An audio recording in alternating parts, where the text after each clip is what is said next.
वसुमान ने कहा, नरेंद्र, मैं उपज्व का पुत्र हूँ और आपसे पूछ रहा हूँ, यदि स्वर्ग या अंतरिक्ष में मेरे लिए भी कोई विख्यात लोक हो तो बताइए। महात्मन, मैं आपको पारलौकिक धर्म का ज्ञाता मानता हूँ, एक ययाति ने कहा। राजन, पृथ्वी, आकाश और दिशाओं के जितने प्रदेश को सूर्यदेव अपनी किरणों से तपाते और प्रकाशित करते हैं, उतने लोग तुम्हारे लिए स्वर्ग में स्थित हैं। वे तुम्हारी प्रतीक्षा कर रहे हैं। दो वसुमान बोले, राजन, वे सभी लोग मैं आपके लिए देता हूँ, वे सब आपके हो जाएं। धीमन, यदि आपको प्रतिग्रह लेने में दोष दिखाई देता हो तो एक मुद्रा तिनका मुझे मूल्य के रूप में देकर मेरे इन सभी लोगों को आप खरीद लें। 3 एल ययाति ने कहा, राजन, मैंने बचपन में भी कभी इस प्रकार झूठ मूठ की खरीद बिक्री की हो, इसका मुझे स्मरण नहीं है। जिसे पूर्ववर्ती अन्य महापुरुषों ने नहीं किया, वह कार्य मैं भी नहीं कर सकता हूँ, क्योंकि मैं सत्कर्म करना चाहता हूँ। 4 वसुमान बोले, राजन, यदि आप खरीदना नहीं चाहते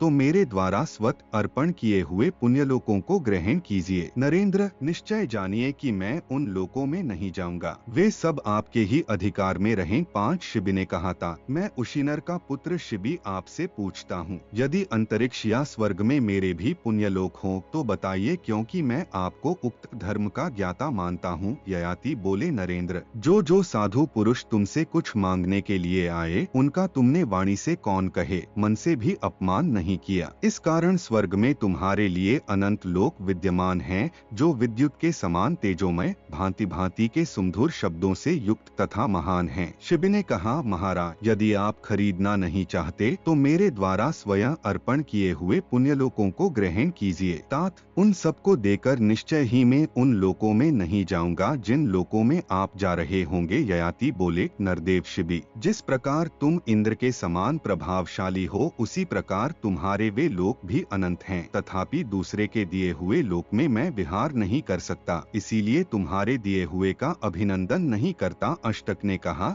राजन, यदि आप हम में से एक एक के दिए हुए लोकों को प्रसन्नता पूर्वक ग्रहण नहीं करते तो हम सब लोग अपने पुण्यलोक आपकी सेवा में समर्पित करके नरक भूलोक में जाने को तैयार हैं। ययाति बोले, मैं जिसके योग्य है उसी के लिए यत्न करो, क्योंकि साधु पुरुष सत्य का ही अभिनंदन करते हैं। मैंने पूर्व काल में जो कर्म नहीं किया उसे अब भी स्वीकार नहीं कर सकता। नरेंद्र सिंह, मुझ निर्लोभ के प्रति तुम लोगों ने जो कुछ कहा है उसका फल वैसे ही निराशापूर्ण नहीं होगा, अपितु इतने बड़े दान के लिए जो उपयुक्त होगा वह अनंत फल तुम लोगों को अवश्य प्राप्त होगा। अष्टक ने पूछा, आकाश में ये किसके 5 सुवर्णमय रथ दिखाई देते हैं, जो आकाश मंडल में बड़ी ऊंचाई पर स्थित हैं और अग्निशिखा की भांति प्रकाशित हो रहे हैं। ययाति बोले, ये जो स्वर्णमय रथ चमक रहे हैं सभी मेरे तथा तुम लोगों के लिए आए हैं, इन्हीं पर आरूढ़ होकर तुम लोग मेरे साथ इंद्र लोक को चलोगे। अष्टक बोले, राजन, आप रथ में बैठिए और आकाश में ऊपर की ओर बढ़िए, जब समय होगा तब हम भी आपका अनुसरण करेंगे। ययाति बोले, हम सब लोगों ने साथ साथ स्वर्ग पर विजय पाई है, इसलिए इस समय सबको वहाँ चलना चाहिए। देवलोक का यह रजोहीन सात्विक मार्ग हमें स्पष्ट दिखाई दे रहा है। शौनकजी कहते हैं, राजन, तदंतर वे सभी नृपश्रेष्ठ उन दिव्य रथों पर आरूढ़ हो धर्म के बल से स्वर्ग में पहुँचने के लिए चल दिए। उस समय पृथ्वी और आकाश में उनकी प्रभा व्याप्त हो रही थी। अष्टक बोले, राजन, महात्मा इंद्र मेरे बड़े मित्र हैं, आठ मैं तो समझता था कि अकेला में ही सबसे पहले उनके पास पहुंचूंगा, परंतु ये उशिनर पुत्र शिवी अकेले संपूर्ण वेग से हम सबके वाहनों को लांघकर आगे बढ़ गए हैं, ऐसा कैसे हुआ? ययाति ने कहा, राजन, उशिनर के पुत्र शिवी ने ब्रह्मलोक के मार्ग की प्राप्ति के लिए अपना सर्वस्व दान कर दिया था, इसलिए ये तुम लोगों में श्रेष्ठ है। नरेश्वर दान, पवित्रता, सत्य, अहिंसा की श्री, क्षमा, समता और दयालुता,